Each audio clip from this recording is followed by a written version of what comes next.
ਕਹਿਣ ਦੇ ਮੁਤਾਬਕ ਜਿਹੜਾ ਤੁਸੀਂ ਉਹਨੂੰ ਸਵੀਕਾਰ ਕਰ ਲਿਓ ਤੇ ਅਗਲਾ ਪ੍ਰੋਗਰਾਮ ਜਿਹੜਾ ਆਪਾਂ ਉਹ ਤੁਹਾਡੇ ਨਾਲ ਜਿਹੜੀਆਂ ਤੁਸੀਂ ਜਾਣਕਾਰੀਆਂ ਰੋਜ਼ ਡਾਕਟਰ ਸਾਹਿਬ ਇੰਨੀਆਂ ਕੀਮਤੀ ਲੈ ਕੇ ਆਉਣੇ ਆ, ਆਪਾਂ ਉਹਨਾਂ ਦੇ ਨਾਲ ਜਿਹੜਾ ਤੁਹਾਡੇ ਨਾਲ ਸਾਡੇ ਸਰੋਤਿਆਂ ਦੀ ਸਾਂਝ ਜਿਹੜੀ ਉਹ ਪਾਉਣੀ ਆ ਤੇ ਜਿਹੜੀ ਕੈਂਪਲ ਤੁਸੀਂ ਲੈ ਕੇ ਆਏ ਆ ਉਹਨਾਂ ਨੂੰ ਲਿਆਓ ਤੇ ਆਪਣੇ ਪਰਜਾ ਦੇ ਸਾਹਮਣੇ ਰੱਖੀਏ।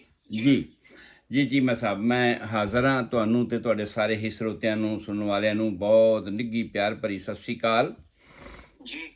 सुन रहे सारे श्रोते सब रंग रेडियो के उपर, यूट्यूब के उपर, फेसबुक मीडिया के उपर और प्रवास रेडियो उपर खास तौर पर सुन रहे सारे श्रोतियों को बहुत प्यार से सत श्री अकाल। मैं हाज़र हाँ थोड़ा रोज़ाना वाला प्रोग्राम लैके। कल किसी तरह कुछ मजबूरियां सी, मैं हाज़र नहीं हो सकिया, माफ़ी चाहना वो वास्ते। अज जो असां जीवन नूं नवीं तोरना है, असीं उस सबजैक्ट नूं अगे शुरू करन लगे हाँ कि बच्चा पैदा होया। ਡਾਕਟਰ ਸਾਹਿਬ ਇੱਕੋ ਸਕਿੰਟ ਦਿਓ, ਮੈਂ ਜਿਹੜੇ ਆਪਣੇ ਨਾਲ ਗੁਰਦਿੱਤਾ ਸਿੰਘ ਸੰਧੂ ਸਾਹਿਬ ਜੀ ਨਹੀਂ, ਉਹਨਾਂ ਨੂੰ ਦੇਖੋ, ਉਹਨਾਂ ਦੀ ਗੱਲ ਵਿੱਚ ਨਾ ਕਰਿਆ ਕਰੋ ਕਿਉਂਕਿ ਲੈਕਚਰ ਚੱਲ ਰਿਹਾ ਹੁੰਦਾ ਤੇ ਲੈਕਚਰ ਦੇ ਵਿੱਚ ਡਿਸਟਰਬ ਨਹੀਂ ਹੋਣਾ ਚਾਹੀਦਾ, ਪਲੀਜ਼। ਮੈਂ ਇੱਕੋ ਸਕਿੰਟ ਕਹਿਣਾ ਜੀ, ਉਹਨਾਂ ਨੇ ਡਾਕਟਰ ਸੰਧੂ ਸਾਹਿਬ ਜੀ ਨੂੰ ਸਪੈਸ਼ਲ ਸਤਿ ਸ੍ਰੀ ਅਕਾਲ ਬੁਲਾਈ ਆ ਤੇ ਮੈਂ ਬਹੁਤ ਮਿਹਰਬਾਨੀ, ਬਹੁਤ ਸ਼ੁਕਰੀਆ ਉਹਨਾਂ ਦਾ। ਮੈਂ ਸਮਝਦਾ ਉਹ ਬੜੇ ਪਿਆਰੇ ਮਿੱਤਰ ਨੇ ਤੇ ਹਰ ਵਾਰੀ ਉਹ ਇਸ ਕਾਲ ਕਰਦੇ ਨੇ, ਲੇਕਿਨ ਜਦੋਂ ਲੈਕਚਰ ਚੱਲ ਰਿਹਾ ਹੁੰਦਾ ਨਾ, ਉਹ ਇਕੱਲਾ ਆਪਣੇ ਰੇਡੀਓ 'ਤੇ ਨਹੀਂ ਚੱਲ ਰਿਹਾ ਹੁੰਦਾ, ਹੋਰ ਥਾਵਾਂ 'ਤੇ ਵੀ ਚੱਲ ਰਿਹਾ ਹੁੰਦਾ ਹੈ। ਸੋ ਇਸ ਕਰਕੇ ਮੇਰੀ ਉਹਨਾਂ ਨੂੰ ਵੀ ਬੇਨਤੀ ਹੱਥ ਜੋੜ ਕੇ ਕਿ ਉਹ ਉਸ ਤੋਂ ਬਾਅਦ ਮੇਰੇ ਕੋਲ ਜਿੰਨਾ ਮਰਜ਼ੀ ਸਮਾਂ ਲੈ ਲੈਣ, ਮੈਂ ਉਹਨਾਂ ਨਾਲ ਗੱਲ ਕਰਨ ਨੂੰ ਤਿਆਰ ਹਾਂ, ਜਾਂ ਉਸ ਤੋਂ ਪ੍ਰੋਗਰਾਮ ਸ਼ੁਰੂ ਹੋਣ ਤੋਂ ਪਹਿਲਾਂ ਜਿੰਨੀਆਂ ਵੀ ਗੱਲਾਂ ਉਹ ਕਰ ਸਕਦੇ ਨੇ ਉਹ ਕਰ ਲੈਣ, ਕਿਉਂਕਿ ਰੇਡੀਓ ਪ੍ਰੋਗਰਾਮ ਜਿਹੜਾ ਆ ਬਹੁਤ ਥਾਵਾਂ 'ਤੇ ਜਾ ਰਿਹਾ ਇਸ ਵੇਲੇ। ਸੋ ਇਸ ਕਰਕੇ TV ਪ੍ਰੋਗਰਾਮ ਆ, ਫੇਸਬੁੱਕ ਪ੍ਰੋਗਰਾਮ ਆ, YouTube ਪ੍ਰੋਗਰਾਮ ਆ, ਤੇ ਫਿਰ ਉਹਨਾਂ ਦੇ ਵਿੱਚ ਉਹ ਸਾਰੀ ਡਿਸਟਰਬੈਂਸ ਜੀ ਹੋ ਜਾਂਦੀ ਆ। ਸੋ ਮੈਂ ਬੇਨਤੀ ਸ਼ਾਇਦ ਕਰਦਾ ਕਿ ਜਦੋਂ ਵੀ ਪ੍ਰੋਗਰਾਮ ਦੀ ਕੋਈ ਗੱਲ ਹੁੰਦੀ ਉਹਨੂੰ ਪ੍ਰੋਗਰਾਮ ਨੂੰ ਉਸੇ ਮੁਤਾਬਕ ਚੱਲਣ ਦਿਓ ਤਾਂ ਕਿ ਉਹਦੀ ਲੜੀ ਉਹਦੇ ਮੁਤਾਬਕ ਰਹੇ। ਸੋ ਮੇਰੀ ਬੇਨਤੀ ਹੈ। ਸੋ ਆਓ ਆਪਾਂ ਅੱਜ ਦੇ ਪ੍ਰੋਗਰਾਮ ਦੇ ਨਾਲ ਜੁੜਦੇ ਹਾਂ। ਜੀਵਨ ਆਪਣੀ ਚਾਲ ਚੱਲ ਰਿਹਾ ਹੈ ਔਰ ਜੀਵਨ ਆਪਣੀ ਚਾਲ ਚੱਲਦਿਆਂ ਹੋਇਆਂ ਹੁਣ ਇਸ ਸਟੇਜ 'ਤੇ ਪਹੁੰਚ ਗਿਆ ਹੈ ਕਿ ਉਹ ਸਕੂਲ ਚਲੇ ਗਿਆ ਅਤੇ ਸਕੂਲ ਦੇ ਵਿੱਚ ਵੀ ਉਹਦੇ ਨਾਲ ਕੁਝ ਇੱਕ ਐਸੀਆਂ ਨਹੂਣੀਆਂ ਵਾਪਰ ਰਹੀਆਂ ਨੇ ਔਰ ਅੱਗੇ ਵਾਪਰਨੀਆਂ ਨੇ। ਜਿਵੇਂ ਜਿਵੇਂ ਉਹਦੀ ਉਮਰ ਸਕੂਲ ਦੇ ਵਿੱਚ ਵਧਣੀ ਹੈ, ਉਸ ਹਾਲਾਤ ਦੇ ਵਿੱਚ ਉਹਨੇ ਬਹੁਤ ਸਾਰੀਆਂ ਚੀਜ਼ਾਂ ਨੂੰ ਸਹਿਣਾ ਆ ਔਰ ਉਹਨਾਂ ਗੱਲਾਂ ਦਾ ਵੇਰਵਾ ਅਸੀਂ ਆਮ ਉਹਨਾਂ ਮਾਪਿਆਂ ਨੂੰ ਦੇਣਾ, ਮੇਰੀਆਂ ਬੱਚੀਆਂ ਨੂੰ ਜਿਨ੍ਹਾਂ ਦੇ ਬੱਚੇ ਇਸ ਵੇਲੇ ਸਕੂਲ ਜਾਣ ਵਾਲੇ ਨੇ ਹਨ ਜਾਂ ਜਾ ਰਹੇ ਹਨ, ਜਾਂ ਜਿਨ੍ਹਾਂ ਦੇ ਬੱਚੇ ਇਸ ਵੇਲੇ ਹੁੰਦੜ-ਹੇਲ ਉਮਰ ਦੇ ਵਿੱਚ ਹਨ। ਉਹ ਉਮਰ ਜਦੋਂ ਕਿ ਅਸੀਂ ਮਾਪੇ ਇਹ ਸਮਝਦੇ ਆ ਕਿ ਮੇਰਾ ਬੱਚਾ ਤਾਂ ਹੁਣ ਬਹੁਤ ਚੁਸਤ ਚਲਾਕ ਹੋ ਗਿਆ, ਬਹੁਤ ਜ਼ਿੰਮੇਵਾਰ ਹੋ ਗਿਆ, ਉਹ ਜਿੰਨੀਆਂ ਵੀ ਉਹਦੀਆਂ ਜ਼ਿੰਮੇਵਾਰੀਆਂ ਹਨ ਉਹ ਸਾਰੀਆਂ ਦੀਆਂ ਸਾਰੀਆਂ ਆਪਣੇ ਆਪ ਕਰ ਲੈਂਦਾ ਹੈ, ਆਪਣੇ ਆਪ ਨਹਾ ਲੈਂਦਾ ਹੈ, ਆਪਣੇ ਆਪ ਬਰੱਸ਼ ਕਰ ਲੈਂਦਾ ਹੈ, ਆਪਣੇ ਆਪ ਰੋਟੀ ਪਾਣੀ ਖਾਂਦਾ ਹੈ, ਆਪਣੀਆਂ ਕਿਤਾਬਾਂ, ਆਪਣਾ ਹੋਮਵਰਕ ਉਹ ਸਾਰਾ ਕਰ ਲੈਂਦਾ ਆ। ਅਤੇ ਅਸੀਂ ਸਮਝਦੇ ਹਾਂ ਵੀ ਸਾਡਾ ਬੱਚਾ ਜਿਹੜਾ ਆ ਉਹ ਬਹੁਤ ਚੁਸਤ ਚਲਾਕ ਹੋ ਗਿਆ ਅਤੇ ਅਸੀਂ ਅਵੇਸਲੇ ਹੋ ਜਾਂਦੇ ਹਾਂ। ਜਦੋਂ ਬੱਚਾ ਛੋਟਾ ਹੁੰਦਾ ਹੈ ਉਦੋਂ ਅਸੀਂ ਸਕੂਲ ਵੀ ਜਾਂਦੇ ਹਾਂ, ਉਹਦੇ ਪਿੱਛੇ ਵੀ ਜਾਂਦੇ ਹਾਂ, ਉਹਦੀ ਗੱਲਬਾਤ ਵੀ ਸੁਣਦੇ ਹਾਂ, ਉਹਦੇ ਨਾਲ ਪੁੱਛਦੇ ਵੀ ਹਾਂ ਵੀ ਸਕੂਲ 'ਚ ਕੀ ਹੋਇਆ, ਕਿਵੇਂ ਹੋਇਆ, ਔਰ ਬੱਚਾ ਸਾਨੂੰ ਆ ਕੇ ਦੱਸਦਾ ਵੀ ਉਹ ਸਾਰੀਆਂ ਗੱਲਾਂ ਸਾਡੇ ਸਾਹਮਣੇ ਹੁੰਦੀਆਂ ਨੇ ਔਰ ਸਾਨੂੰ ਇਸ ਗੱਲ ਦਾ ਗਿਆਨ ਹੁੰਦਾ ਹੈ ਕਿ ਬੱਚਾ ਸਕੂਲ ਦੇ ਵਿੱਚ ਕਿਵੇਂ ਰਹਿ ਰਿਹਾ ਹੈ, ਕਿਵੇਂ ਚੱਲ ਰਿਹਾ ਹੈ। ਅਸੀਂ ਮਾਸਟਰਾਂ ਕੋਲੋਂ, ਟੀਚਰਾਂ ਕੋਲੋਂ ਵੀ ਪੁੱਛਣ ਦੀ ਕੋਸ਼ਿਸ਼ ਕਰਦੇ ਹਾਂ, ਪਰ ਜਦੋਂ ਇਹ ਸਟੇਜ ਆਉਂਦੀ ਹੈ ਜਿਹਨੂੰ ਅਸੀਂ ਹੁੰਦੜ-ਹੇਲ ਉਮਰ ਕਹਿੰਦੇ ਹਾਂ, ਉਸ ਸਟੇਜ ਵਿੱਚ ਆ ਕੇ ਚੀਮਾ ਸਾਹਿਬ ਮਾਪੇ ਥੋੜ੍ਹੇ ਜਿਹੇ ਅਵੇਸਲੇ ਹੋ ਜਾਂਦੇ ਆ। ਕੁਦਰਤੀ ਗੱਲ ਹੈ, ਜਦੋਂ ਅਸੀਂ ਸਮਝਦੇ ਹਾਂ ਕਿ ਸਾਡਾ ਬੱਚਾ ਆਪਣੇ ਆਪ ਹੀ ਕੰਪੀਟੈਂਟ ਹੈ, ਆਪਣੇ ਆਪ ਸਾਰੇ ਕੰਮ ਕਰਨ ਯੋਗ ਹੋ ਗਿਆ ਆ, ਤੇ ਅਸੀਂ ਅਵੇਸਲੇ ਹੋ ਹੀ ਜਾਂਦੇ ਹਾਂ। ਪਰ ਅੱਜ ਦਾ ਜਿਹੜਾ ਸਾਡਾ ਪ੍ਰੋਗਰਾਮ ਹੈ ਉਹ ਇਸ ਗੱਲ ਵਾਸਤੇ ਹੈ ਕਿ ਨਹੀਂ, ਅਜੇ ਉਹ ਸਮਾਂ ਨਹੀਂ ਆਇਆ ਕਿ ਤੁਸੀਂ ਬੱਚਿਆਂ ਤੋਂ ਅਵੇਸਲੇ ਹੋ ਜਾਓ, ਕਿ ਤੁਸੀਂ ਆਪਣੀਆਂ ਜ਼ਿੰਮੇਵਾਰੀਆਂ ਤੋਂ ਅਣਗਹਿਲੀ ਕਰ ਦਿਓ ਤੇ ਸਮਝੋ ਵੀ ਬੱਚਾ ਜ਼ਿੰਮੇਵਾਰ ਹੋ ਗਿਆ ਹੈ। ਦਿਸਣ ਨੂੰ ਉਹ ਸਾਰਾ ਕੁਝ ਹੈ, ਪਰ ਜਿਹੜੀਆਂ ਨਵੀਆਂ ਅਣਹੋਣੀਆਂ, ਨਵੀਆਂ ਸਥਿਤੀਆਂ ਉਹਦੇ ਸਾਹਮਣੇ ਪੈਦਾ ਹੋਣੀਆਂ ਨੇ, ਉਹਨਾਂ ਪਰਿਸਥਿਤੀਆਂ ਦਾ ਮੁਕਾਬਲਾ ਕਰਨ ਯੋਗ ਉਹ ਹੈ ਕਿ ਨਹੀਂ ਹੈ। ਉਹਨਾਂ ਹਾਲਾਤਾਂ ਵਿੱਚ ਉਹ ਸਹੀ ਫੈਸਲਾ ਕਰ ਸਕਦਾ ਹੈ ਕਿ ਨਹੀਂ ਕਰ ਸਕਦਾ, ਤੁਹਾਨੂੰ ਇਹਦਾ ਨਹੀਂ ਪਤਾ। ਜਿਹੜੇ ਮਾਪੇ ਸਕੂਲਾਂ ਵਿੱਚ ਗਏ ਨੇ ਉਹਨਾਂ ਨੂੰ ਇਸ ਗੱਲ ਦਾ ਗਿਆਨ ਹੋਏਗਾ, ਤੇ ਖਾਸ ਤੌਰ 'ਤੇ ਉਹਨਾਂ ਮਾਪਿਆਂ ਨੂੰ ਇਸ ਗੱਲ ਦਾ ਗਿਆਨ ਹੋਏਗਾ ਜਿਨ੍ਹਾਂ ਦੇ ਨਾਲ ਇਸ ਤਰ੍ਹਾਂ ਦੀਆਂ ਅਣਹੋਣੀਆਂ ਵਾਪਰੀਆਂ ਹੋਣਗੀਆਂ, ਜਿਨ੍ਹਾਂ ਦਾ ਵੇਰਵਾ ਆਪਾਂ ਇਸ ਪ੍ਰੋਗਰਾਮ ਦੇ ਵਿੱਚ ਦੇਣਾ ਆ। ਉਹਨਾਂ ਨੂੰ ਪਤਾ ਹੋਏਗਾ ਕਿ ਇਸ ਤਰ੍ਹਾਂ ਕਰਕੇ ਬੱਚਿਆਂ ਦੇ ਨਾਲ ਇਹ ਵਾਪਰ ਸਕਦੀ ਹੈ ਤੇ ਅਸੀਂ ਉਹਨਾਂ ਤੋਂ ਸੁਚੇਤ ਕਰਨਾ ਹੈ ਬੱਚਿਆਂ ਨੂੰ, ਤੇ ਫਿਰ ਉਹ ਅਵੇਸਲੇ ਨਹੀਂ ਹੁੰਦੇ।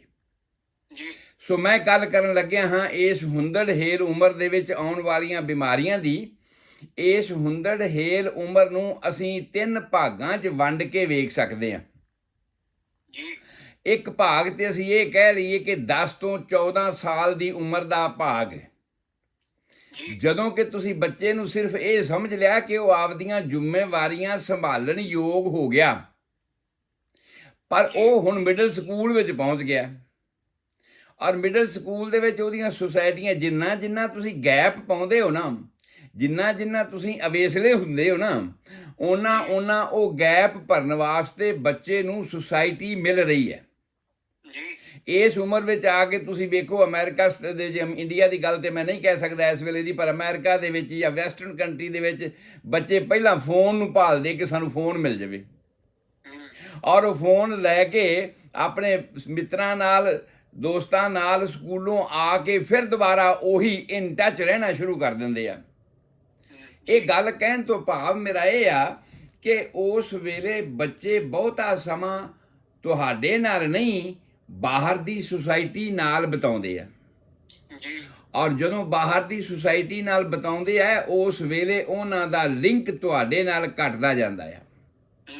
ਜਿੰਨਾ ਜਿੰਨਾ ਤੁਸੀਂ ਅਵੇਸਲੇ ਹੋਏ, ਉਸ ਗੈਪ ਨੂੰ ਭਰਨ ਵਾਸਤੇ ਉਸ ਬੱਚੇ ਨੇ ਨਵੀਂ ਸੁਸਾਇਟੀ ਨੂੰ ਵੈਲਕਮ ਕਰਨਾ ਆ, ਔਰ ਉਹ ਸੁਸਾਇਟੀ ਕਿਸ ਤਰ੍ਹਾਂ ਦੀ ਹੋਣੀ ਹੈ ਤੁਸੀਂ ਅਗਰ ਇਗਨੋਰ ਕਰ ਗਏ, ਤੁਹਾਡੀ ਜ਼ਿੰਮੇਵਾਰੀ ਇਹ ਹੈ ਕਿ ਇਸ ਸਮੇਂ ਦੇ ਵਿੱਚ ਸਾਡੇ ਬੱਚੇ ਦੇ ਕਿਹੜੇ ਕਿਹੜੇ ਦੋਸਤ ਨੇ, ਉਹਦਾ ਆਲਾ ਦੁਆਲਾ ਕੀ ਹੈਗਾ ਆ, ਸੋਚ ਕੀ ਹੈ, ਵਿਚਾਰ ਕੀ ਹੈ।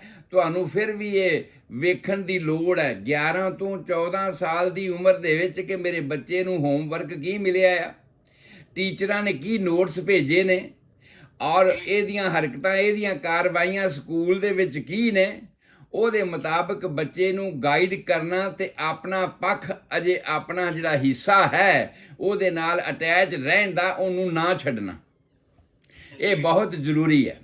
ਜੇ ਤੁਸੀਂ ਟੋਟਲੀ ਉਸ ਨੂੰ ਆਪਣੇ ਆਪ ਤੇ ਮਦਰਸ ਬੇਬੀ ਬਣਾ ਦਿੱਤਾ ਤੇ ਫਿਰ ਉਹ ਅੱਗੇ ਵੀ ਡਿਵੈਲਪ ਨਹੀਂ ਕਰ ਸਕਦਾ, ਪਰ ਜੇ ਤੁਸੀਂ ਉਹਨੂੰ ਟੋਟਲੀ ਆਊਟਸਾਈਡ ਸੁਸਾਇਟੀ ਤੇ ਛੱਡ ਦਿੱਤਾ ਤੇ ਫਿਰ ਲਗਾਮਾਂ ਤੁਹਾਡੇ ਹੱਥੋਂ ਨਿਕਲ ਜਾਣੀਆਂ ਨੇ। ਸਮਾਂ ਐਸਾ ਆਉਣਾ ਆ ਜੋ ਗੱਲਾਂ ਅਸੀਂ ਅੱਗੇ ਕਰਨੀਆਂ ਨੇ, ਉਸ ਹਾਲਾਤ ਦੇ ਵਿੱਚ ਤੁਸੀਂ ਉਸ ਨੂੰ ਕੰਟਰੋਲ ਨਹੀਂ ਕਰ ਸਕਣਾ, ਤੁਹਾਡੇ ਤੋਂ ਉਹ ਗੱਲ ਬੇਕਾਬੂ ਹੋ ਜਾਣੀ ਹੈ।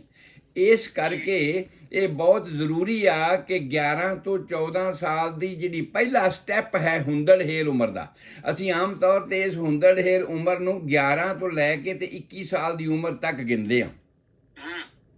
21 ਤੋਂ ਬਾਅਦ ਅਸੀਂ ਕਹਿੰਦੇ ਹਾਂ ਵੀ ਬੱਚਾ ਹੁਣ ਜਵਾਨ ਹੋ ਗਿਆ, ਵਿਆਹ ਦੇ ਵੀ ਲਾਇਕ ਹੋ ਗਿਆ, ਬੱਚਾ ਜ਼ਿੰਮੇਵਾਰ ਹੋ ਗਿਆ ਹਰ ਤਰ੍ਹਾਂ ਨਾਲ, ਔਰ ਇਹਦੀਆਂ ਵੈਸੇ ਤਾਂ ਕਾਨੂੰਨੀ ਤੌਰ 'ਤੇ ਅਸੀਂ ਸਮਝਦੇ ਹਾਂ ਕਿ 18 ਸਾਲ ਤੋਂ ਬੱਚਾ ਜਦੋਂ ਵੋਟ ਪਾਉਣ ਦਾ ਹੱਕਦਾਰ ਹੋ ਗਿਆ ਤੇ ਕਾਨੂੰਨੀ ਤੌਰ 'ਤੇ ਉਹ ਹਰ ਚੀਜ਼ ਦਾ ਜ਼ਿੰਮੇਵਾਰ ਹੋ ਗਿਆ। ਜਿਹੜਾ ਐਕਟ ਉਹਨੇ ਕਰਨਾ ਹੈ ਉਸ ਐਕਟ ਵਾਸਤੇ ਜ਼ਿੰਮੇਵਾਰ ਉਹ ਹੋ ਗਿਆ। ਪਰ ਮੈਡੀਕੋ ਲੀਗਲ, ਅਸੀਂ ਮੈਡੀਕਲ ਜੂਰਿਸਪ੍ਰੂਡੈਂਸ ਵੀ ਪੜ੍ਹਾਉਂਦੇ ਹਾਂ ਬੱਚਿਆਂ ਨੂੰ ਮੈਡੀਕਲ ਕਾਲਜਾਂ ਦੇ ਵਿੱਚ, ਤੇ ਮੈਡੀਕੋ ਲੀਗਲ ਤੌਰ 'ਤੇ 12 ਸਾਲ ਦਾ ਬੱਚਾ ਜਿਹੜਾ ਜੋ ਵੀ ਉਹ ਐਕਟ ਕਰਦਾ ਆ, ਉਸ ਐਕਟ ਵਾਸਤੇ ਉਹ ਜ਼ਿੰਮੇਵਾਰ ਹੋ ਜਾਂਦਾ ਹੈ।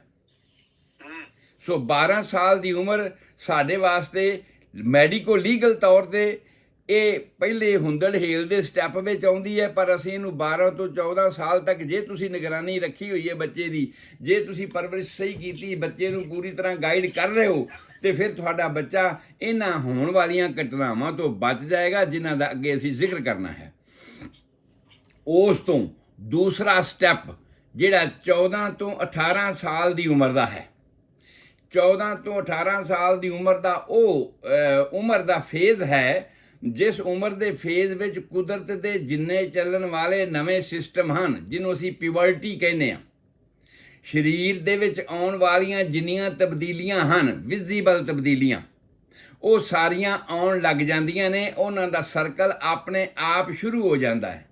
ਮਿਸਾਲ ਦੇ ਤੌਰ 'ਤੇ ਅਗਰ ਲੜਕਾ ਹੈ ਤੇ ਉਸ ਦੇ ਵਿੱਚ ਸੈਕਸ਼ੂਅਲ ਪਾਰਟਸ ਦੇ ਵਿੱਚ ਵਾਲ ਜਿਹੜੇ ਉੱਗਣੇ ਸ਼ੁਰੂ ਹੋ ਜਾਂਦੇ ਨੇ, ਕੱਛਾਂ ਵਿੱਚ ਵਾਲ ਆਉਣੇ ਸ਼ੁਰੂ ਹੋ ਜਾਂਦੇ ਨੇ, ਦਾੜੀ ਮੁੱਛਾਂ ਦੇ ਥਾਂ 'ਤੇ ਜਿਹੜੀ ਕਾਲੋਂ ਫਿਰਨੀ ਸ਼ੁਰੂ ਹੋ ਜਾਂਦੀ ਹੈ, ਵਾਲ ਆਉਣ ਲੱਗ ਜਾਂਦੇ ਨੇ।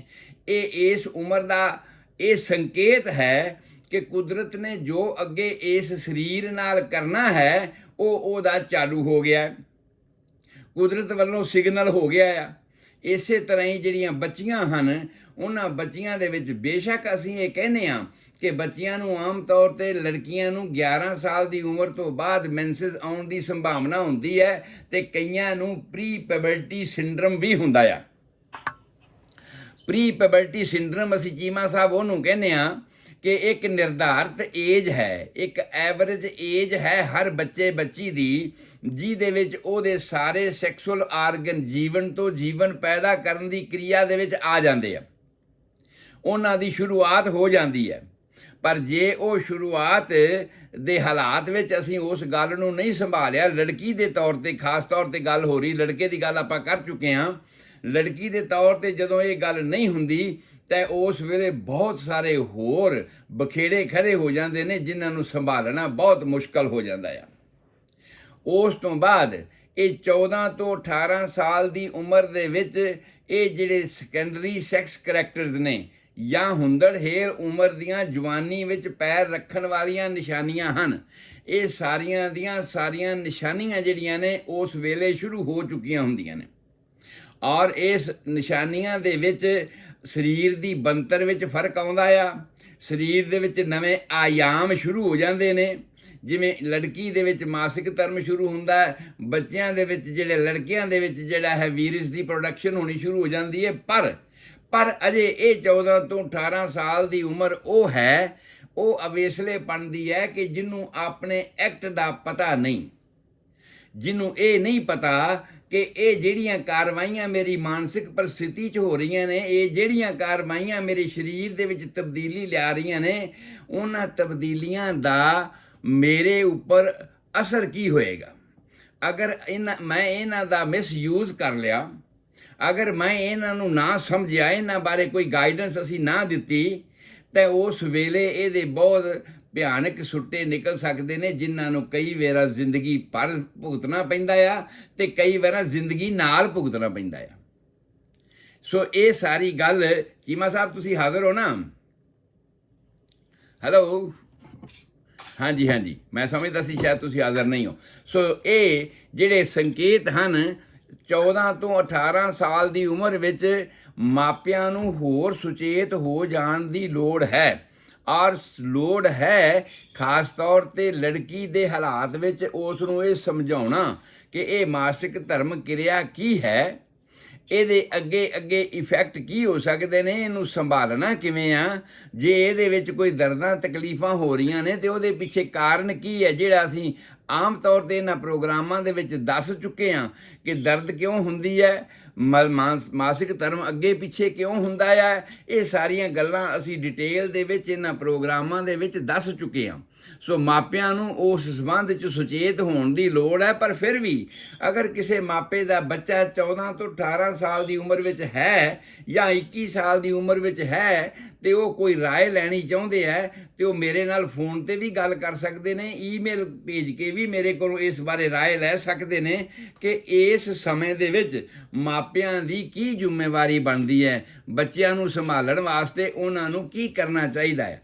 ਸੋ ਇਹ ਸਾਰੀਆਂ ਗੱਲਾਂ 14 ਤੋਂ 18 ਸਾਲ ਦਾ ਸਾਡਾ ਦੂਸਰਾ ਫੇਜ਼ ਹੈ, ਹੁੰਦੜਹੇਲ ਉਮਰ ਦਾ, ਜਿਹਦੇ ਵਿੱਚ ਕੁਦਰਤ ਦੀ ਕਾਰਵਾਈ ਪੂਰੀ ਸ਼ੁਰੂ ਹੋ ਚੁੱਕੀ ਹੈ। ਜੋ ਜੀਵਨ ਤੋਂ ਜੀਵਨ ਪੈਦਾ ਕਰਨ ਵਾਸਤੇ ਕੁਦਰਤ ਨੇ ਨਿਯਮ ਬਣਾਏ ਨੇ, ਉਹ ਸਾਰੇ ਦੇ ਸਾਰੇ ਚਾਲੂ ਹੋ ਚੁੱਕੇ ਹਨ। ਇਸ ਤੋਂ ਉਲਟ ਗੱਲ, ਅਗਰ ਇਸ ਸਮੇਂ ਦੇ ਵਿੱਚ ਉਹ ਸਾਰੇ ਆਯਾਮ, ਉਹ ਸਾਰੀਆਂ ਗੱਲਾਂ ਅਗਰ ਸ਼ੁਰੂ ਨਹੀਂ ਹੋਈਆਂ ਜਿਹੜੀਆਂ ਕਿ ਜੀਵਨ ਤੋਂ ਜੀਵਨ ਪੈਦਾ ਕਰਨ ਵਾਸਤੇ ਬਹੁਤ ਜ਼ਰੂਰੀ ਹਨ, ਤੇ ਮਾਪਿਆਂ ਨੂੰ ਇਸ ਵਾਸਤੇ ਵੀ ਸੁਚੇਤ ਹੋਣ ਦੀ ਲੋੜ ਹੈ ਕਿ ਮੇਰੇ ਬੱਚੇ ਵਿੱਚ, ਚਾਹੇ ਉਹ ਲੜਕੀ ਹੈ ਚਾਹੇ ਉਹ ਲੜਕਾ ਹੈ, ਕਿ ਕੀ ਕਮੀ ਹੈ। ਸਾਡੇ ਇੰਡੀਅਨ ਮਾਪੇ ਆਮ ਤੌਰ ਤੇ ਸੰਗ ਸ਼ਰਮ ਕਰਦਿਆਂ ਹੋਇਆਂ ਇਸ ਗੱਲ ਦਾ ਕੋਈ ਬਹੁਤਾ ਉਚੇਚ ਨਹੀਂ ਸਮਝਦੇ ਵੀ ਇਹ ਗੱਲ ਕੀਤੀ ਜਾਵੇ।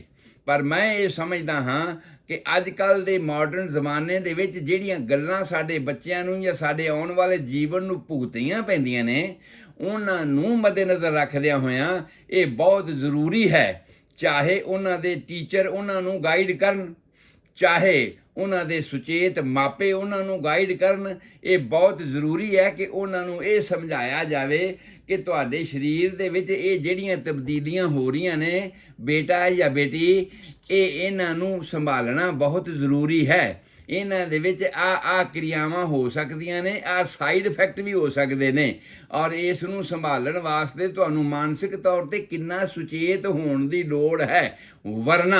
ਵਰਨਾ ਇਸ ਸਮੇਂ ਦੀਆਂ ਕੀਤੀਆਂ ਹੋਈਆਂ ਗਲਤੀਆਂ ਕਿਉਂਕਿ ਇਸ ਸਮੇਂ ਦੇ ਵਿੱਚ ਗਲਤੀ ਤਾਂ ਤੁਸੀਂ ਕਰ ਸਕਦੇ ਹੋ, ਪਰ ਤੁਸੀਂ ਉਸ ਗਲਤੀ ਦੇ ਨਤੀਜੇ ਕੀ ਨਿਕਲਣਗੇ ਇਹਦੇ ਬਾਰੇ ਜਾਣਕਾਰ ਨਹੀਂ ਹੁੰਦੇ। ਜਦੋਂ ਤੁਸੀਂ ਇਹਦੇ ਨਿਕਲਣ ਵਾਲੇ ਨਤੀਜਿਆਂ ਵਿੱਚ ਜਾਣਕਾਰ ਨਹੀਂ ਹੁੰਦੇ, ਉਸ ਵੇਲੇ ਇਹ ਬਹੁਤ ਵੱਡੀ ਗਲਤੀ ਹੋ ਜਾਂਦੀ ਹੈ। ਜਿਸ ਮੈਨੂੰ ਪਤਾ ਹੋਵੇ ਵੀ ਮੈਂ ਰਸਤੇ 'ਚ ਤੁਰਿਆ ਜਾ ਰਿਹਾ ਹਾਂ ਤੇ ਅੱਗੇ ਖੂਹ ਹੈ, ਤੇ ਡੈਫੀਨਿਟਲੀ ਮੈਂ ਆਪਣੇ ਆਪ ਨੂੰ ਬਚਾ ਕਰਾਂਗਾ, ਮੈਂ ਉਸ ਖੂਹ 'ਚ ਨਹੀਂ ਡਿੱਗਾਂਗਾ। ਪਰ ਜੇ ਮੈਨੂੰ ਪਤਾ ਹੀ ਨਹੀਂ ਭਈ ਮੈਂ ਇਹ ਤੁਰਿਆ ਜਾ ਰਿਹਾ ਹਾਂ ਸਿੱਧਾ ਤੇ ਅੱਗੇ ਖੂਹ 'ਚ ਡਿੱਗਾਂਗਾ, ਔਰ ਇਹਦਾ ਰਿਜ਼ਲਟ ਮੌਤ ਵੀ ਹੋ ਸਕਦੀ ਹੈ, ਇਹਦਾ ਰਿਜ਼ਲਟ ਜ਼ਿੰਦਗੀ ਭਰ ਦੇ ਭੁਗਤਣ ਵਾਲੇ ਲੱਤ ਬਾਂਹ ਟੁੱਟ ਕੇ ਇਸ ਤਰ੍ਹਾਂ ਦੇ ਸਿੱਟੇ ਵੀ ਹੋ ਸਕਦੇ ਨੇ, ਤੇ ਫਿਰ ਐਸਾ ਹੋ ਸਕਦਾ ਹੈ। ਇਸ ਕਰਕੇ ਜਿਹੜਾ ਦੂਸਰਾ ਪੜਾਅ ਹੈ ਹੁੰਦੜਹੇਲ ਉਮਰ ਦਾ 14 ਤੋਂ 18 ਸਾਲ ਦਾ, ਉਹ ਆਪਣੇ ਆਪ ਨੂੰ ਪੂਰੀ ਤਰ੍ਹਾਂ ਸੁਚੇਤ ਕਰਨ ਵਾਲਾ ਹੁੰਦਾ ਹੈ। ਤੇ ਸੁਚੇਤ ਕਿਹਨੇ ਕਰਨਾ ਆ? ਮਾਪਿਆਂ ਨੇ।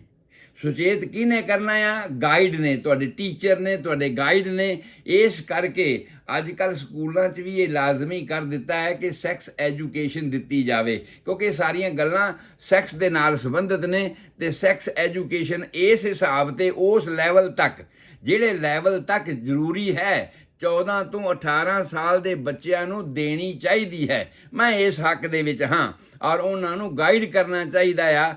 ਵੇਖੋ, ਕਿਸੇ ਨੇ ਗਲਤੀ ਕਰਨੀ ਹੈ ਤੇ ਉਹ ਉਹਦਾ ਮਾਨਸਿਕ ਪੱਧਰ ਹੈ। ਜੇ ਤੁਸੀਂ ਮਾਨਸਿਕ ਪੱਧਰ ਦੇ ਲੈਵਲ ਤੇ ਜਾ ਕੇ ਵੀ ਬੱਚਿਆਂ ਨੂੰ ਆਪਣਿਆਂ ਨੂੰ ਸੁਚੇਤ ਕੀਤਾ ਹੋਇਆ ਆ, ਤੇ ਫਿਰ ਸੈਕਸ ਐਜੂਕੇਸ਼ਨ ਦਾ ਕੋਈ ਬੁਰਾ ਪ੍ਰਭਾਵ ਨਹੀਂ ਪੈਣ ਲੱਗਿਆ। ਇਹ ਠੀਕ ਹੈ ਕਿ ਕੁਦਰਤ ਦਾ ਜਿਹੜਾ ਨਿਯਮ ਹੈ ਉਹ ਕਈ ਵਾਰਾਂ ਤੁਹਾਡੇ ਤੇ ਹਾਵੀ ਹੋ ਜਾਂਦਾ ਹੈ, ਆਊਟ ਆਫ ਕੰਟਰੋਲ ਹੋ ਜਾਂਦਾ ਹੈ। ਪਰ ਜੇ ਤੁਹਾਡੀ ਸੁਚੱਜੀ ਸਿੱਖਿਆ ਹੈ ਘਰ ਦੇ ਵਿੱਚ ਵੀ, ਜੇ ਤੁਹਾਡੀ ਸੁਚੱਜੀ ਗਾਈਡੈਂਸ ਹੈ ਸਕੂਲ ਦੇ ਵਿੱਚ ਵੀ, ਤੇ ਉਸ ਹਾਲਾਤ ਦੇ ਵਿੱਚ ਐਸਾ ਕੁਝ ਹੋਣਾ ਨਹੀਂ ਹੈ, ਬਲਕਿ ਉਹਦੇ ਚੰਗੇ ਸਿੱਟੇ ਨਿਕਲਣਗੇ ਕਿ ਤੁਸੀਂ ਉਹਨਾਂ ਨੂੰ ਗਾਈਡ ਕਰ ਰਹੇ ਹੋ, ਤਾਂ ਕਿ ਕੋਈ ਅਣਹੋਣੀਆਂ ਹੋਣ ਵਾਲੀਆਂ ਜਿਹੜੀਆਂ ਨੇ ਉਹਦੇ ਤੋਂ ਤੁਸੀਂ ਬਚ ਸਕੋ। ਉਸ ਤੋਂ ਬਾਅਦ ਤੀਸਰਾ ਫੇਜ਼ ਆ ਗਿਆ 18 ਤੋਂ 21 ਸਾਲ ਦਾ। 18 ਤੋਂ 21 ਸਾਲ ਦਾ ਹੁੰਦੜਹੇਲ ਉਮਰ ਦਾ ਉਹ ਤੀਸਰਾ ਫੇਜ਼, ਜਿਹਦੇ ਵਿੱਚ ਜਵਾਨੀ ਸਿਰ ਚੜ੍ਹ ਕੇ ਬੋਲਦੀ ਹੈ। ਦੋਵੇਂ ਪਾਸੇ ਹੀ ਸਿਰ ਚੜ੍ਹ ਕੇ ਬੋਲਦੀ ਹੈ, ਔਰਤ ਲੜਕੀ ਵਿੱਚ ਵੀ ਔਰ ਲੜਕੇ ਵਿੱਚ ਵੀ। ਔਰ ਉਸ ਵੇਲੇ ਨਿਕਲਣ ਵਾਲੇ ਸਿੱਟਿਆਂ ਦੀ ਜ਼ਿੰਮੇਵਾਰੀ ਤੁਹਾਡੀ ਹੋ ਜਾਂਦੀ ਹੈ, ਔਰ ਉਸ ਜ਼ਿੰਮੇਵਾਰੀ ਵਾਸਤੇ ਸੁਚੇਤ ਕਰਨਾ ਵੀ ਬੱਚਿਆਂ ਨੂੰ ਬਹੁਤ ਮਾਪਿਆਂ ਦੀ ਜ਼ਿੰਮੇਵਾਰੀ ਹੈ ਤੇ ਪੇਰੈਂਟਸ ਦੀ ਜ਼ਿੰਮੇਵਾਰੀ ਹੈ।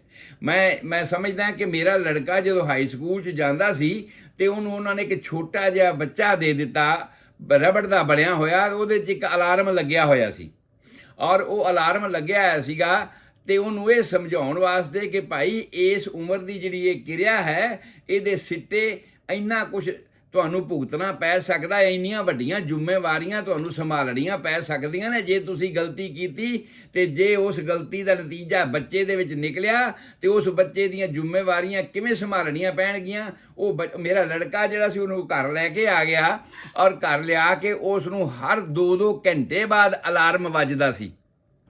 ਬੱਚਾ ਘਰੋਂ ਸਕੂਲ ਆ ਗਿਆ, ਸਕੂਲ ਤੋਂ ਘਰੇ ਆ ਗਿਆ ਹੈ, ਉਹਨੇ ਹੋਮਵਰਕ ਵੀ ਕਰਨਾ ਹੈ। ਹੋਮਵਰਕ ਦੇ ਨਾਲ ਨਾਲ ਉਸਨੇ ਉਹ ਬੱਚੇ ਦਾ ਜਿਹੜਾ 2 ਘੰਟਿਆਂ ਬਾਅਦ ਵੱਜਣ ਵਾਲਾ ਅਲਾਰਮ ਆ, ਉਹਨੂੰ ਵੀ ਸੁਚੇਤ ਕਰਨਾ ਹੈ ਕਿ ਉਹਦੇ ਨੰਬਰ ਲਿਖੇ ਜਾਣੇ ਨੇ, ਨੰਬਰ ਕੱਟੇ ਜਾਣੇ ਨੇ। ਇਸ ਗੱਲ ਦੇ ਉੱਪਰ ਤੇ ਤੂੰ ਸੁਚੇਤ ਕਿੰਨਾ ਹੈ। ਜੇ ਇਸ ਤਰ੍ਹਾਂ ਦੇ ਹਾਲਾਤ ਵਿੱਚ ਤੂੰ ਕੋਈ ਕਿਰਿਆ ਕਰ ਲਈ ਤੇ ਉਹ ਅੱਗੇ ਬੱਚਾ ਹੋ ਗਿਆ ਤੇ ਉਹਦਾ ਤੈਨੂੰ ਕਿਸ ਤਰ੍ਹਾਂ ਦਾ ਅਫਜ਼ਾਨਾ ਭੁਗਤਣਾ ਪਏਗਾ, ਕਿਹੜੇ ਕਸ਼ਟ ਦੇ ਵਿੱਚੋਂ ਆਰਾਮ ਦੀ ਜ਼ਿੰਦਗੀ ਜਿਹੜੀ ਹੈ ਤੂੰ ਪਹਿਲੀ ਉਮਰ ਦੇ ਵਿੱਚ ਹੀ ਉਸ ਵਿੱਚ ਫਸ ਜਾਏਗਾ। ਔਰ ਉਸ ਨੂੰ ਰਾਤ ਵੀ ਇਸ ਤਰ੍ਹਾਂ ਦਾ ਹੀ ਹੁੰਦਾ ਸੀਗਾ ਕਿ ਰਾਤ ਵੀ ਨੂੰ ਉੱਠ ਕੇ ਤੇ ਉਹ ਅਲਾਰਮ ਬੰਦ ਕਰਨਾ ਪੈਂਦਾ ਸੀ। ਸੋ ਇਸ ਤਰ੍ਹਾਂ ਦੀ ਮੈਂ ਇਹ ਜਿਹੜੀ ਗੱਲ ਦੱਸੀ, ਇਹ ਪ੍ਰੈਕਟੀਕਲ ਇੱਥੇ ਸਕੂਲਾਂ ਦੇ ਵਿੱਚ ਕਰਵਾਈ ਜਾਂਦੀ ਹੈ।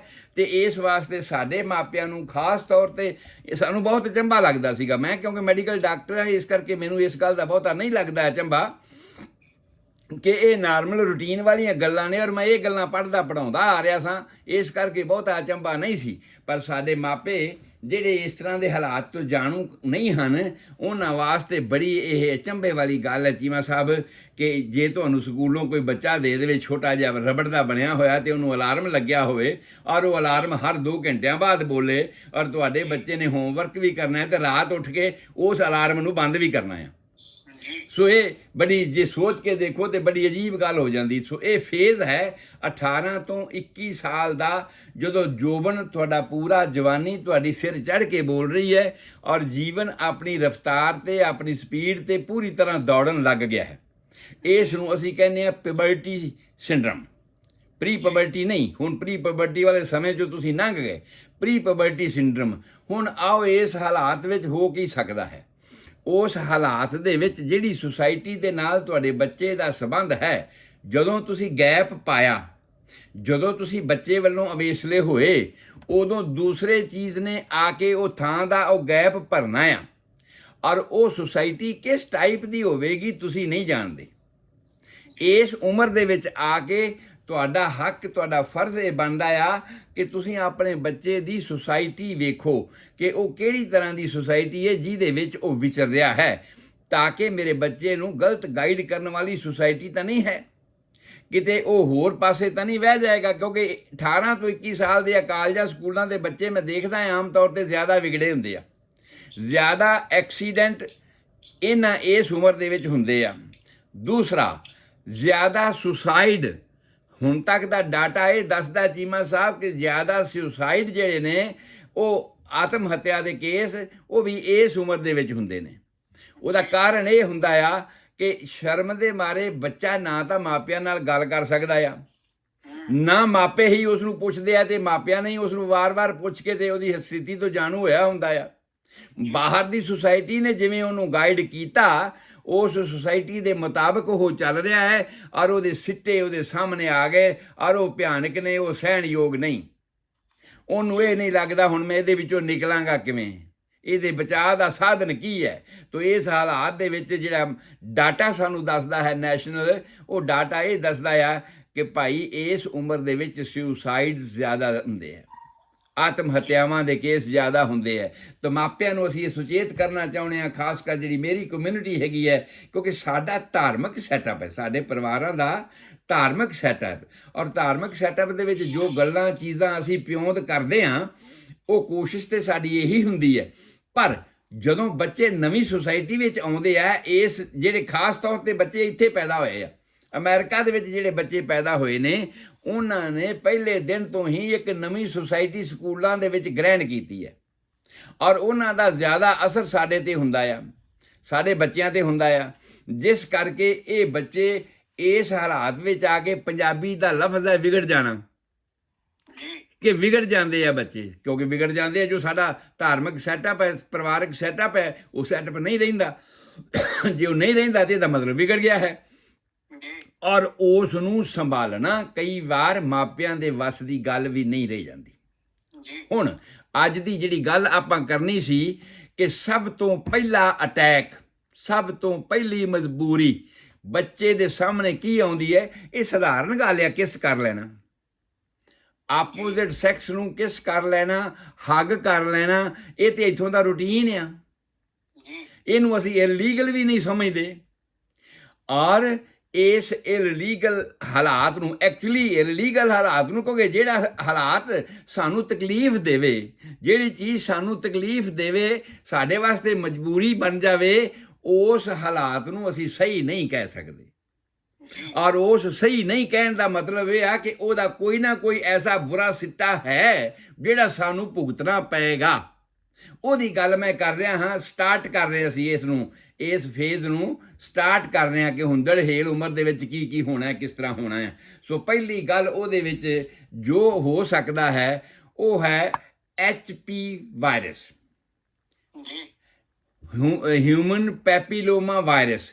ਸਧਾਰਨ ਗੱਲ ਆ, ਤੁਸੀਂ ਆਪਣੇ ਸਾਥੀ ਨੂੰ ਕਿਸ ਕਰ ਲਈਏ, ਤੁਹਾਨੂੰ ਨਹੀਂ ਪਤਾ ਕਿ ਇਹਨੂੰ ਕੋਈ ਇਸ ਤਰ੍ਹਾਂ ਦੀ ਹੋਰ ਕੋਈ ਪ੍ਰੋਬਲਮ ਹੈਗੀ ਹੈ ਜਿਹਦੇ ਰਾਹੀਂ ਇਹ ਪੈਪੀਲੋਮਾ ਵਾਇਰਸ ਦਾ ਸ਼ਿਕਾਰ ਹੋਇਆ ਆ ਤੇ ਇਹਨੇ ਜਗ੍ਹਾ ਮੈਨੂੰ ਵੀ ਟਰਾਂਸਮਿਟ ਕਰ ਦੇਣਾ ਆ। ਔਰ ਉਸ ਪੈਪੀਲੋਮਾ ਵਾਇਰਸ ਦਾ ਸਕਿਨ ਟੂ ਸਕਿਨ ਟੱਚ ਦੇ ਨਾਲ, ਜਾਂ ਅਸਲ ਦੇ ਵਿੱਚ ਇਸ ਨੂੰ ਅਸੀਂ STD ਸਮਝਦੇ ਹਾਂ, ਸੈਕਸ਼ੂਅਲੀ ਟਰਾਂਸਮਿਟਡ ਡਿਜ਼ੀਜ਼ ਅਸੀਂ ਸਮਝਦੇ ਹਾਂ। ਔਰ ਸੈਕਸ਼ੂਅਲੀ ਟਰਾਂਸਮਿਟਡ ਡਿਜ਼ੀਜ਼ ਇਹ ਇਸ ਟਾਈਪ ਦੀ ਹੈ ਜਿਹਦੀ ਗਾਈਡੈਂਸ ਵਾਸਤੇ ਅਸੀਂ ਮਾਪਿਆਂ ਨੂੰ ਵੀ ਸੁਚੇਤ ਕਰਦੇ ਹਾਂ ਤੇ ਬੱਚਿਆਂ ਨੂੰ ਵੀ, ਕਿਉਂਕਿ ਬੱਚੇ ਵੀ ਹੁਣ 21 ਸਾਲ ਦੇ ਹੋ ਗਏ ਨੇ, 18 ਤੋਂ 21 ਸਾਲ ਦੇ ਵਿੱਚ ਜ਼ਿੰਮੇਵਾਰ ਹੋ ਗਏ ਨੇ।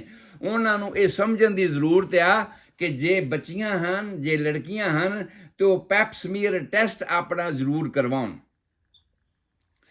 ਸੁਚੇਤ ਹੋਣ ਦੇ ਤੌਰ ਤੇ ਸਾਨੂੰ ਇਹ ਜਾਣਕਾਰੀ ਰੱਖਣੀ ਬਹੁਤ ਜ਼ਰੂਰੀ ਹੈ। ਕਾਰਨ ਇਹ ਹੈ, ਤੁਸੀਂ ਕਹਿੰਦੇ ਹੋ ਕਿ ਸਾਡਾ ਤਾਂ ਕੋਈ ਸੈਕਸ਼ੂਅਲ ਕੰਟੈਕਟ ਹੀ ਨਹੀਂ ਹੈ, ਸਾਡਾ ਤਾਂ ਕੋਈ ਐਸਾ ਸੰਬੰਧ ਹੀ ਨਹੀਂ ਹੈ, ਪਰ ਤੁਹਾਡਾ ਸਕਿਨ ਟੂ ਸਕਿਨ ਟੱਚ ਤੇ ਹੈ ਨਾ ਆਪਣੇ ਸਾਥੀਆਂ ਨਾਲ। ਔਰ ਸਕਿਨ ਟੂ ਸਕਿਨ ਟੱਚ ਵਾਲੀ ਤੁਹਾਡੀ ਲੜਕੀ ਹੈ, ਤੇ ਚਾਹੇ ਉਹ ਤੁਹਾਡਾ ਲੜਕਾ ਹੈ ਸਾਥੀ, ਉਸ ਨੂੰ ਪਤਾ ਨਹੀਂ ਕੋਈ ਹੋਰ ਇਸ ਤਰ੍ਹਾਂ ਦੀ ਪ੍ਰੋਬਲਮ ਹੋਵੇ, ਕਿਉਂਕਿ ਇਹ ਪੈਪੀਲੋਮਾ ਵਾਇਰਸ ਜਿਹੜਾ ਇਹਨੂੰ ਕਹਿੰਦੇ ਨੇ ਹਿਊਮਨ ਪੈਪੀਲੋਮਾ ਵਾਇਰਸ। ਹਿਊਮਨ ਪੈਪੀਲੋਮਾ ਵਾਇਰਸ ਬਹੁਤ ਸਾਲਾਂ ਤੱਕ ਲੇਟੈਂਟ ਬਾਡੀ ਦੇ ਵਿੱਚ ਰਹਿ ਸਕਦਾ ਹੈ। ਤੁਹਾਡਾ ਕੰਟੈਕਟ ਕਿਸੇ ਵੱਡੀ ਉਮਰ ਦੇ ਬੰਦੇ ਨਾਲ ਹੋ ਗਿਆ, ਵੱਡੀ ਉਮਰ ਦੀ ਔਰਤ ਨਾਲ ਹੋ ਗਿਆ, ਉਹ ਕਿਉਂਕਿ ਸੁਸਾਇਟੀ ਹੁਣ ਤੁਹਾਡੀ ਬਾਹਰ ਦੀ ਹੈਗੀ ਹੈ, ਤੁਹਾਡੇ ਮਾਪਿਆਂ ਨੇ ਤੁਹਾਡਾ ਪਿੱਛਾਵਾਰੀ ਛੱਡ ਦਿੱਤੀ ਹੈ, ਉਹ ਅਵੇਸਲੇ ਹੋ ਗਏ ਵੀ ਹੁਣ ਜਵਾਨ ਹੋ ਗਿਆ ਬੱਚਾ, ਔਰ ਹੁਣ ਇਹ ਤਾਂ ਹਰ ਗੱਲ ਆਪਣੀ ਆਪ ਹੀ ਕਰਦਾ ਹੈਗਾ, ਜ਼ਿੰਮੇਵਾਰ ਵੀ ਆਪ ਹੈਗਾ ਆ।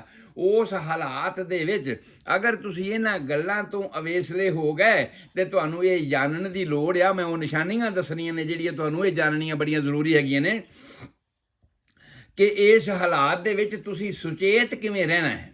ਜੇ ਤੁਹਾਡੇ ਟੱਚ ਦੇ ਨਾਲ ਵੀ ਐਸਾ ਹੋ ਸਕਦਾ ਆ, ਸੈਕਸ਼ੂਅਲੀ ਟਰਾਂਸਮਿਟਡ ਤਾਂ ਹੋ ਹੀ ਸਕਦਾ ਹੈਗਾ ਆ, ਤੇ ਹੋ ਕੀ ਸਕਦਾ ਹੈ, ਉਹਦੇ ਵਾਸਤੇ ਹੋ ਸਕਦੇ ਨੇ ਵਾਰਡਸ। ਸਭ ਤੋਂ ਪਹਿਲਾਂ ਵਾਰਡਸ ਮੌਕੇ ਜਿਨ੍ਹਾਂ ਨੂੰ ਅਸੀਂ ਕਹਿੰਦੇ ਹਾਂ, ਔਰ ਉਹ ਮੌਕੇ ਆਮ ਤੌਰ ਤੇ ਗਰਦਨ ਤੇ, ਆਮ ਤੌਰ ਤੇ ਗੱਲਾਂ ਤੇ, ਸੈਕਸ਼ੂਅਲ ਜੈਨੀਟਲ ਆਰਗਨਸ ਦੇ ਉੱਪਰ, ਹਿਪਸ ਦੇ ਉੱਪਰ, ਐਨਸ ਦੇ ਉੱਪਰ, ਇੰਦਰੀ ਆਦਮੀ ਦੀ ਇੰਦਰੀ ਦੇ ਉੱਪਰ ਔਰ ਉਹਦੇ ਵਜਾਈਨਲ ਪਾਰਟ ਦੇ ਉੱਪਰ ਇਹ ਮੌਕੇ ਹੋ ਸਕਦੇ ਨੇ।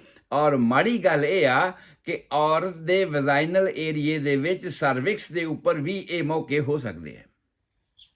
ਔਰ ਉਸ ਬੱਚੇ ਨੂੰ ਜਾਂ ਉਸ ਬੱਚੀ ਨੂੰ ਨਹੀਂ ਪਤਾ ਕਿ ਮੇਰੇ ਨਾਲ ਕੀ ਵਾਪਰਿਆ ਹੈ, ਉਹ ਉਹਦੇ ਸਿੱਟਿਆਂ ਤੋਂ ਅਣਜਾਣ ਹੈ, ਪਰ ਸਿੱਟੇ ਹੁਣ ਉਹਨੂੰ ਭੁਗਤਣੇ ਪੈਣੇ ਨੇ। ਔਰ ਉਹ ਸਿੱਟੇ ਇਹ ਆ ਕਿ ਪੈਪੀਲੋਮਾ ਵਾਇਰਸ ਦਾ ਅਗਰ ਇਫੈਕਟ ਹੋਇਆ ਤੇ ਉਸ ਇਫੈਕਟ ਦੇ ਵਿੱਚ ਇਹ 2 ਸਾਲ ਤੱਕ ਨਾਰਮਲੀ ਬੱਚਾ ਇਫੈਕਟ ਵਿੱਚ ਰਹਿ ਸਕਦਾ ਹੈ। ਉਹਦੇ ਉੱਪਰ ਇਹ ਸਿੰਪਟਮ ਜਿਹੜੇ ਨੇ 2 ਸਾਲ ਤੱਕ ਚੱਲ ਸਕਦੇ ਨੇ। ਔਰ ਇਹਨਾਂ 2 ਸਾਲਾਂ ਦੇ ਵਿੱਚ ਆਮ ਤੌਰ ਤੇ ਸੋਚਿਆ ਇਹ ਜਾਂਦਾ ਆ ਕਿ ਇਹ ਆਪਣੇ ਆਪ ਚਲਾ ਜਾਊਗਾ, ਪਰ ਜੇ ਉਹ ਆਪਣੇ ਆਪ ਨਾ ਚਲਾ ਜਾਵੇ ਤੇ ਇਹਦੀਆਂ ਜਿਹੜੀਆਂ ਕੰਪਲੀਕੇਸ਼ਨਾਂ ਨੇ ਉਹ ਬੜੀਆਂ ਭਿਆਨਕ ਹਨ ਚੀਮਾ ਸਾਹਿਬ, ਬਹੁਤ ਭਿਆਨਕ ਕੰਪਲੀਕੇਸ਼ਨਸ ਇਹਦੇ ਵਿੱਚ ਹੁੰਦੀਆਂ ਨੇ ਕਿ ਕੈਂਸਰ ਤੱਕ ਡਿਵੈਲਪਮੈਂਟ ਹੋ ਜਾਂਦੀ ਹੈ। ਟੱਟੀ ਦਾ ਤੁਸੀਂ ਵੇਖਿਆ ਕਿ ਅੱਜ ਕੱਲ੍ਹ ਤੁਹਾਡੀ ਉਮਰ ਦੇ ਵਿੱਚ ਤੁਹਾਨੂੰ ਵੀ ਉਹ ਕਹਿੰਦੇ ਹੋਣੇ ਨੇ ਵੀ ਰੈਕਟਲ ਟੈਸਟ ਆ ਕੇ ਕਰਵਾਓ ਵੀ, ਹੈ ਜੀ। ਤੇ ਇਸੇ ਤਰ੍ਹਾਂ ਟੱਟੀ ਵੇਲੇ ਰਸਤੇ ਦਾ ਟੈਸਟ ਕਰਵਾਉਣਾ, ਜਾਂ ਤੁਹਾਡੇ ਯੂਰਨ ਦਾ ਟੈਸਟ ਕਰਵਾਉਣਾ, ਜਾਂ ਔਰਤਾਂ ਦੇ ਪੈਪ ਸਮੀਅਰ ਕਰਵਾਉਣਾ, ਜਾਂ ਵਜਾਈਨਲ ਇਨਸਪੈਕਸ਼ਨ ਕਰਾਉਣੀ, ਇਹ ਇਸ ਗੱਲ ਦੀ ਕਿਰਿਆ ਵਾਸਤੇ ਹੈ ਕਿ ਕੀ ਕਿਤੇ ਇਸ ਤਰ੍ਹਾਂ ਦਾ ਪੈਪੀਲੋਮਾ ਵਾਇਰਸ ਦਾ ਇਫੈਕਟ ਜਾਂ ਵਾਰਡਸ ਬੱਚੇਦਾਨੀ ਦੇ ਮੂੰਹ ਉੱਪਰ ਤਾਂ ਨਹੀਂ ਹੋ ਗਿਆ। ਬਾਹਰ ਜਿਹੜੇ ਹੁੰਦੇ ਨੇ ਉਹ ਤੇ ਅਸੀਂ ਵੇਖ ਲੈਂਦੇ ਹਾਂ। ਵਜਾਈਨਲ ਏਰੀਆ, ਵਲਵਾ, ਬਾਹਰਲੇ ਹਿੱਸੇ ਨੂੰ, ਔਰਤ ਦੇ ਜਣਨ ਅੰਗਾਂ ਦੇ ਬਾਹਰਲੇ ਹਿੱਸੇ ਨੂੰ ਵਲਵਾ ਕਹਿੰਦੇ ਆ। ਵਲਵਾ ਦੇ ਉੱਪਰ ਵੀ ਇਹ ਮੌਕੇ ਨਿਕਲ ਸਕਦੇ ਨੇ, ਤੇ ਮੌਕਿਆਂ ਦੀ ਸ਼ਕਲ ਕਿਸ ਤਰ੍ਹਾਂ ਦੀ ਹੁੰਦੀ ਹੈ?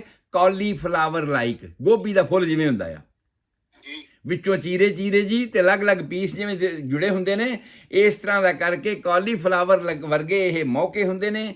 ਔਰ ਜਦੋਂ ਇਹ ਮੌਕੇ ਅੰਦਰ ਜਣਨ ਅੰਗਾਂ 'ਚ ਹੁੰਦੇ ਨੇ, ਪ੍ਰੈਗਨੈਂਸੀ ਹੋਣ ਨੂੰ ਕੋਈ ਪ੍ਰੋਬਲਮ ਨਹੀਂ, ਜੀਵਨ ਤੋਂ ਜੀਵਨ ਸ਼ੁਰੂ ਕਰਨ ਨੂੰ ਕੋਈ ਪ੍ਰੋਬਲਮ ਨਹੀਂ, ਹੋ ਜਾਏਗਾ। ਪਰ ਇਹਦੇ ਨਾਲ ਆਉਣ ਵਾਲੇ ਸਮੇਂ ਦੇ ਵਿੱਚ ਜਦੋਂ ਪ੍ਰੈਗਨੈਂਸੀ ਹੁੰਦੀ ਹੈ ਤੇ ਮੈਟਾਬੋਲਿਕ ਰੇਟ ਬਹੁਤ ਜ਼ਿਆਦਾ ਹਾਈ ਹੋ ਜਾਂਦਾ ਆ, ਉਹਦੇ ਵਿੱਚ ਇਹ ਮੌਕੇ ਇੰਨੇ ਵੱਡੇ ਹੋ ਜਾਂਦੇ ਨੇ ਕਿ ਜਿਹੜਾ ਬੱਚੇਦਾਨੀ ਦਾ ਮੂੰਹ ਹੈ ਉਹਨੂੰ ਰੋਕ ਲੈਂਦੇ ਆ। ਦੂਸਰੀ ਗੱਲ, ਇਹਦੇ ਵਿੱਚ ਆਮ ਤੌਰ ਤੇ ਵਜਾਈਨਲ ਡਿਸਚਾਰਜ ਹੋਣਾ ਸ਼ੁਰੂ ਹੋ ਜਾਂਦਾ ਆ, ਔਰ ਇਸੇ ਤਰ੍ਹਾਂ ਦਾ ਡਿਸਚਾਰਜ ਬੱਚਿਆਂ ਨੂੰ, ਲੜਕਿਆਂ ਨੂੰ ਵੀ ਹੋਣਾ ਸ਼ੁਰੂ ਹੋ ਜਾਂਦਾ ਹੈਗਾ। ਕਈ ਵਾਰਾਂ ਇਸ ਨੂੰ ਜਿਹਨੂੰ ਪ੍ਰੋਸਟੇਟਿਕ ਡਿਸਚਾਰਜ ਅਸੀਂ ਕਹਿੰਦੇ ਹਾਂ ਬੱਚਿਆਂ ਦੇ ਵਿੱਚ ਆਮ ਤੌਰ ਤੇ ਹੋਣ ਵਾਲੀ ਗੱਲ ਹੁੰਦੀ ਹੈ, ਧਾਤ ਪੈਣੀ ਪੰਜਾਬੀ 'ਚ ਕਹਿ ਲਓ। ਇਹੋ ਜਿਹੀਆਂ ਪ੍ਰੋਬਲਮਸ ਜਿਹੜੀਆਂ ਨੇ ਆਮ ਤੌਰ ਤੇ ਬੱਚਿਆਂ ਨੂੰ ਵੀ ਆਣੀਆਂ ਸ਼ੁਰੂ ਹੋ ਸਕਦੀਆਂ ਨੇ। ਸੋ ਇਹਨਾਂ ਗੱਲਾਂ ਵੱਲੋਂ ਸਾਨੂੰ ਸੁਚੇਤ ਹੋਣ ਦੀ ਲੋੜ ਹੈ। ਮੈਂ ਸਮਝਦਾ ਕਿ ਅੱਜ ਦਾ ਪ੍ਰੋਗਰਾਮ ਦੇ ਵਿੱਚ ਮੈਂ ਇਸ ਸਾਰੀ ਗੱਲ ਨੂੰ ਕੰਪਲੀਟ ਨਹੀਂ ਕਰ ਸਕਾਂਗਾ, ਕਿਉਂਕਿ ਅਜੇ ਇਹਦਾ ਟ੍ਰੀਟਮੈਂਟ ਵੀ ਮੈਂ ਦੱਸਣਾ ਹੈ, ਪਰਹੇਜ਼ ਪ੍ਰੀਕਾਸ਼ਨ ਤੁਸੀਂ ਕੀ ਕਰ ਸਕਦੇ ਹੋ ਇਹ ਵੀ ਦੱਸਣਾ ਹੈ। ਤੇ ਅਸੀਂ ਕੱਲ੍ਹ ਨੂੰ ਇਸ ਪੈਪੀਲੋਮਾ ਵਾਇਰਸ ਨੂੰ ਕੰਪਲੀਟ ਕਰਕੇ ਫਿਰ ਅਗਲੇ ਸਿਰੇ ਦੇ ਵਿੱਚ ਅਗਲੀਆਂ ਬਿਮਾਰੀਆਂ ਜਿਹੜੀਆਂ ਇਸ ਉਮਰ ਦੇ ਵਿੱਚ ਹੋ ਸਕਦੀਆਂ ਨੇ ਉਹਨਾਂ ਬਾਰੇ ਵਿਚਾਰ ਕਰਾਂਗੇ। ਸੋ ਅੱਜ ਦਾ ਮੇਰਾ ਸਮਾਂ ਸਮਾਪਤ ਹੋ ਰਿਹਾ। ਮੈਂ ਗੁਰਦੀਪ ਸਿੰਘ ਸੰਧੂ ਤੁਹਾਡਾ ਹੋਮਿਓਪੈਥਿਕ ਕੰਸਲਟੈਂਟ ਤੁਹਾਡੀ ਸੇਵਾ 'ਚ ਹਾਜ਼ਰ ਹਾਂ। 7021 ਵਿਲੇਜ ਪਾਰਕ ਵੇ, ਡਬਲਿਨ, ਕੈਲੀਫੋਰਨੀਆ 94568। ਮੇਰਾ ਈਮੇਲ ਐਡਰੈਸ ਹੈ homeomedicine HOMEOMEDICINE@yahoo.com। ਕਿਸੇ ਵੀ ਵੇਲੇ ਫੋਨ ਕਰਕੇ ਜਾਂ ਈਮੇਲ ਕਰਕੇ ਤੁਸੀਂ ਮੇਰੇ ਨਾਲ ਰਾਬਤਾ ਕਾਇਮ ਕਰ ਸਕਦੇ ਹੋ। ਕਿਸੇ ਸੰਬੰਧ ਵਿੱਚ ਜਾਣਕਾਰੀ ਚਾਹੁੰਦੇ ਹੋ, ਕੋਈ ਗਾਈਡੈਂਸ ਬੱਚਿਆਂ ਵਾਸਤੇ ਚਾਹੁੰਦੇ ਹੋ, ਇਸ ਉਮਰ ਦੇ ਵਿੱਚ ਆ ਕੇ ਤੁਹਾਡੇ ਬੱਚੇ ਹਨ ਅਤੇ ਉਹਨਾਂ ਨੂੰ ਸਮਝਾਉਣ ਵਾਸਤੇ ਕੀ ਤਰੀਕਾਕਾਰ ਤੁਸੀਂ ਅਪਣਾਉਣਾ ਹੈਗਾ ਆ, ਉਹ ਸਾਰੀਆਂ ਗੱਲਾਂ ਅਗਰ ਸਮਝਣਾ ਚਾਹੁੰਦੇ ਹੋ ਤਾਂ ਤੁਸੀਂ ਫਿਰ ਵੀ ਮੈਨੂੰ ਈਮੇਲ 'ਤੇ ਕੰਟੈਕਟ ਕਰ ਸਕਦੇ ਹੋ, ਫੋਨ ਰਾਹੀਂ ਕੰਟੈਕਟ ਕਰ ਸਕਦੇ ਹੋ। ਅੱਜ ਦਾ ਸਮਾਂ ਸਮਾਪਤ ਹੈ ਔਰ ਕੱਲ੍ਹ ਨੂੰ ਆਪਾਂ ਫਿਰ ਇਸੇ ਪ੍ਰੋਗਰਾਮ ਦੇ ਵਿੱਚ ਇਸੇ ਸਮੇਂ ਦੇ ਵਿੱਚ ਇਸ ਰੇਡੀਓ 'ਤੇ ਤੁਹਾਡੇ ਨਾਲ ਮੁਲਾਕਾਤ ਕਰਾਂਗੇ ਅਤੇ ਇਸ ਪੈਪੀਲੋਮਾ ਵਾਇਰਸ ਦੇ ਵਿੱਚ ਅੱਗੇ ਕੰਪਲੀਕੇਸ਼ਨਾਂ ਕੀ ਹੋਣੀਆਂ ਨੇ ਔਰ ਉਹਦਾ ਬਚਾਅ ਕੀ ਹੋ ਸਕਦਾ, ਤੁਸੀਂ ਕਰ ਕੀ ਸਕਦੇ ਹੋ, ਇਹ ਸਾਰੀਆਂ ਗੱਲਾਂ ਅਸੀਂ ਤੁਹਾਡੇ ਨਾਲ ਕੱਲ੍ਹ ਨੂੰ ਫਿਰ ਸਾਂਝੀਆਂ ਕਰਾਂਗੇ। ਤੁਹਾਡਾ ਸਾਰਿਆਂ ਦਾ ਰੱਬ ਰਾਖਾ, ਤੁਹਾਡੇ ਸਾਰਿਆਂ ਦੀ ਚੰਗੀ ਸਿਹਤ ਲਈ ਦੁਆ ਕਰਦਾ ਹਾਂ। ਸਤਿ ਸ੍ਰੀ ਅਕਾਲ, ਆਦਾਬ, ਨਮਸਕਾਰ ਜੀ। ਡਾਕਟਰ ਸਾਹਿਬ ਕੱਲ ਨੂੰ ਫਿਰ ਮਿਲਦੇ ਹਾਂ ਇਸੇ ਪ੍ਰੋਗਰਾਮ ਦੇ ਉੱਤੇ ਆਪਾਂ 4:30 ਤੋਂ ਲਾ ਕੇ 5 ਵਜੇ ਤੱਕ। ਤੁਹਾਡਾ ਬਹੁਤ ਧੰਨਵਾਦ ਦੋਸਤੋ। ਇਹ ਸਨ ਡਾਕਟਰ ਗੁਰਦੀਪ ਸਿੰਘ।